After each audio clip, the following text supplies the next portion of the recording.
Hello guys, welcome to my new vlogs অন্তত daily ব্লগসে। আশা করি সবাই ভালো আছেন। দেন আমি চলে এসেছি পাখির বাজারে, নিউ মার্কেট, পাশে মার্কেট। সেখানে আপনারা বিভিন্ন ধরনের পাখির কালেকশন পাবেন। সেখানে চলে এসেছি আমি আমার কোয়েল পাখি নেওয়ার জন্য। আমার ফার্মের জন্য আরও কিছু কোয়েল পাখি কালেকশন করা দরকার ছিল, সেই জন্য আমি চলে এসেছি। দেখেন খরগোশটা কতটা কিউট, দেখছেন কত সুন্দর না?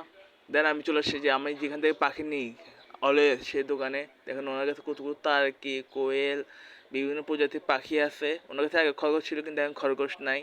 তারপর আমি আমার পাখি যেসবগুলো কোয়েল পাখি আছে সেগুলো আমি কালেকশন করে নিয়েছি। আর আমার বন্ধু আমার ভিডিওটা করে দিচ্ছিল। দেখেন আমি সবগুলো পাখি নিচ্ছিলাম, যেগুলো যেগুলো আমার দরকার সেগুলো বেছে বেছে ভালোটাই নেওয়ার চেষ্টায় আসছিলাম। দেন ভালোটাই নিচ্ছি। দেখেন পাখি মোটামুটি নেওয়া কালেকশন করা শেষ আমার। মামা দই রাখছিল, দেন টাকা পয়সা দিয়ে পাখি নিয়ে বাইরে গেছে।